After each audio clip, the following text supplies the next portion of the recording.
If we were to visit Cartagena, Colombia, La Habana, Cuba, even the Rio Carré of New Orleans, it would be difficult to know precisely that you were not in one of the Mediterranean cities, like Cadiz or one of the Roman cities of the Mediterranean coast. I think that being just the CNU of Latin America is not sufficient for our group.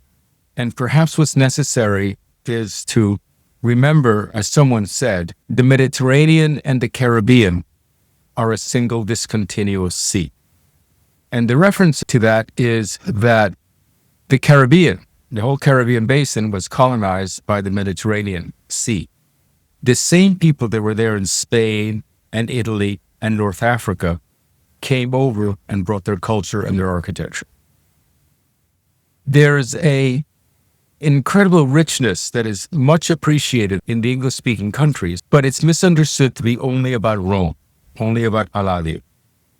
When actually, from the point of view of urbanism, it's much more useful to understand the Mediterranean city, because it's not so exquisite. It's functional. It's climatically responsive. It's very good about certain things like privacy. It's a very forgiving workmanship.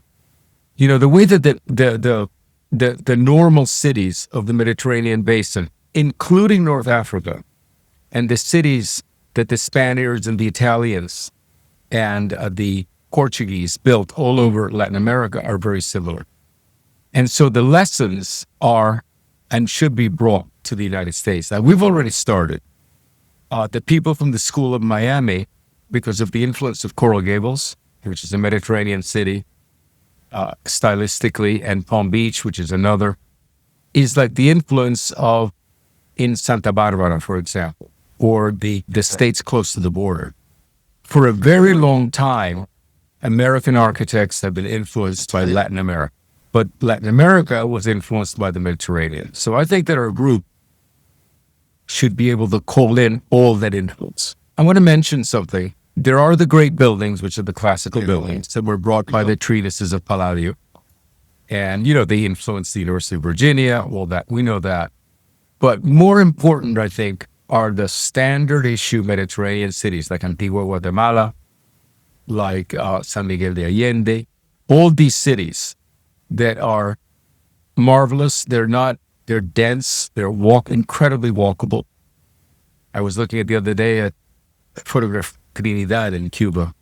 They're buildable, they're walkable, they're practical, they're still inhabited, and they have very high value. And I think we need that influence.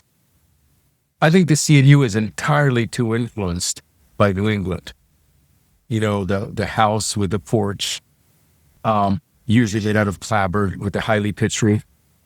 The Latin American house is flat roofed, thick walled, quite defensible, quite good environmentally, and with a lot of privacy, which is to say, a much more secure place to live in the case of difficult times. So it isn't just the high end, it's the middle end, which is the town. And then there's one last thing. I was always interested, once visiting Santo Domingo, the Dominican Republic, I was looking at the shanty towns, and I noticed that some shanty towns look terrible, and some shanty towns look pretty nice and getting better. And I asked my host, I said, why are shanty towns, some of them develop into proper cities, and some of them just continue being decrepit and unhealthy? And he said, well, there's certain rules, there's certain technologies that are well known to us. And we'd like to have the shanty towns in cities. I just want to say one thing. I saw a very early photograph of Sacramento, California, a very early lithograph from 1870 that I've often shown, and it looks like a Latin American shanty town. And yet it was able to grow into the capital of California, right? Los Angeles was kind of a dump right up to the First World War, and then it became one of the most glamorous cities on earth. That evolutionary ability should be known to us, because we're approaching that condition again. There isn't enough money to do things in the what would we call the mature condition. I think we have to start lightly with the inaugural condition, the way that the first settlers of Latin America, in Latin America, brought from Europe.